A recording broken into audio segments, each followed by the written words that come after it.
रामप्रसाद बिस्मिल जी ने कहा था, सरफरोशी की तमन्ना अब हमारे दिल में है, देखना है जोर कितना बाज़वे कातिल में है। रोंगटे खड़े हो जाते हैं इन पंक्तियों को सुनकर। यह एक आग है जो हर भारतवासी के दिलों में दर्द बनकर प्रतिशोध की ज्वाला भड़क रही है। इतिहास के पन्नों में लिखे इस दर्द को बयां कर पाना इतना सरल नहीं है। 15 अगस्त 1947 को हमारा राष्ट्र अंग्रेजों के सैकड़ों वर्षों की दास्तां की जंजीरों से मुक्त हुआ था। भारत माता का इतिहास गौरवमयी और कला संस्कृति से समृद्ध रही। ऐश्वर्य ऐसा कि सोने की चिड़िया कहलाती थी। हमारी वैभव पर ग्रहण तब लगा जब अंग्रेज हमारे देश में व्यापारी के रूप में प्रवेश किए थे। तब हमारा देश कई छोटे छोटे हिस्सों में विभक्त था। राजा प्रशासन करते थे। उन राजाओं में आपसी कटुता, आपसी मतभेद बना रहता था। छोटे राज्य अपने स्वार्थ के लिए युद्ध किया करते थे। अंग्रेज इन्हीं कटुता और आपसी मतभेद का लाभ उठाकर हमारे देश में अपनी सत्ता स्थापित करते गए। वे हमारे ही देश के नागरिकों को अपनी सेना में भर्ती किए और हमारे ही खिलाफ युद्ध करवाए, और हम आपसी मतभेद और विद्वेष के कारण गुलाम हो गए और अंग्रेज हम पर हुकूमत करते रहे। साथियों, आजादी के पूर्व हमारे पूर्वजों का जीवन अत्यंत कष्टकारी, अपमानजनक और अन्यायपूर्ण था।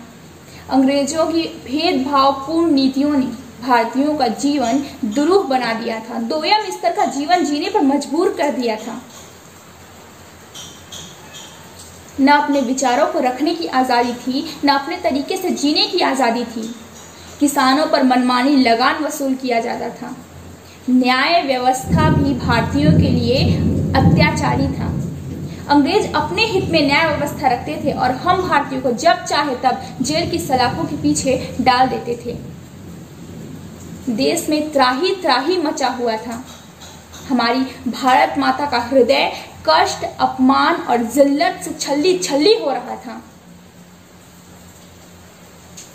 जब इन अत्याचारों को बर्दाश्त करने की हद हो गई, तब देश के महान सपूतों के दिलों में अंग्रेजों से आजादी पाने के लिए अंतरंग इच्छाएं हिलोरे मारने लगी। तब हमारी भारत माता को अंग्रेजों की गुलामी से आजाद कराने के लिए हमारे वीर सपूत छटपटाने लगे। तब स्वतंत्रता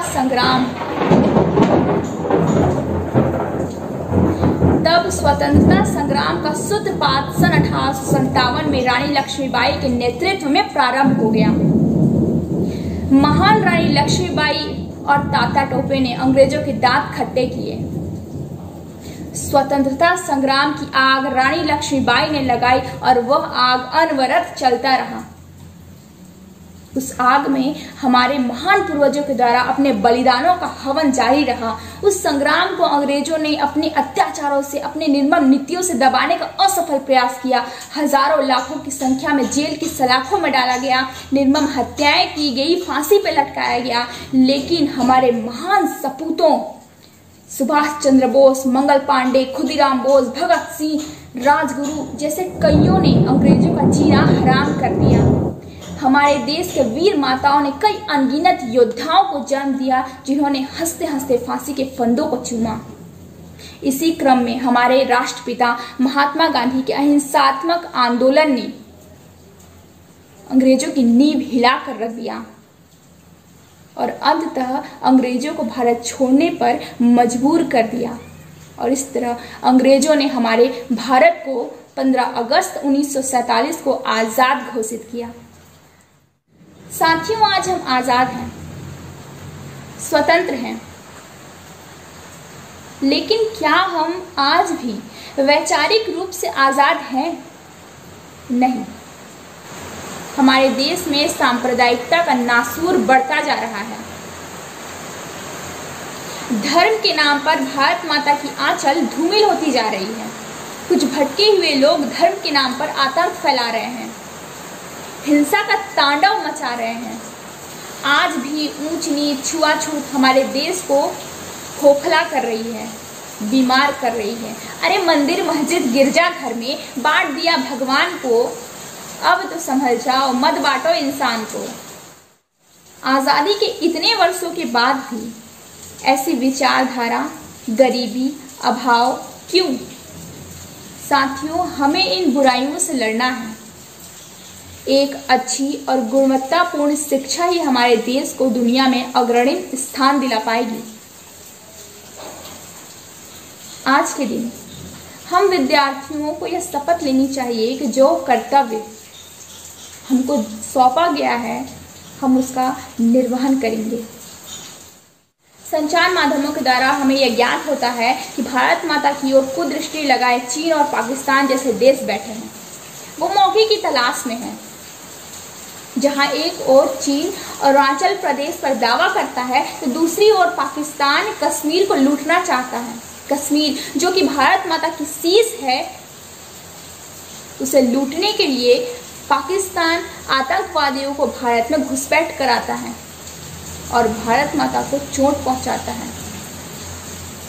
लेकिन हजारों बार नतमस्तक उन जाबाज वीर सपूतों को जो सरहदों पे आंखें गड़ाए बैठे हैं हमारी सुरक्षा के लिए, उन्हें हजारों हजारों बार सलाम। कोई सिख, कोई जाट मराठा, कोई गोरखा, कोई मद्रासी, कोई सिख, कोई जाट मराठा, कोई गोरखा, कोई मद्रासी, सरहद पे मरने वाला हर वीर था भारतवासी। हमारी भारत माता की गाथा यहीं समाप्त नहीं होती। हमारे देश के वैज्ञानिक भी अब पीछे नहीं रहे। हमारे वैज्ञानिकों ने तो अंतरिक्ष विद्या में परचम लहरा दिया। भारत माता के वीर लाडलों ने 20 उपग्रहों को एक साथ अंतरिक्ष में स्थापित कर यह सिद्ध कर दिया कि हम भी दुनिया के महाशक्ति बनने का दम रखते हैं। साथियों, आज जरूरत है कदम से कदम मिलाकर चलने का। आज के दिन हमें ये शपथ लेनी चाहिए कि हमारी ये आज़ादी अक्षुण्ण और चिरस्थायी बनाने के लिए हमें अपने कर्तव्यों को निर्वहन करना होगा। मैं इन्हीं शब्दों के साथ अपनी वाणी को विराम देती हूँ। गर हम एक हो जाएं तो चीरकाल तक पताका फहराएंगे।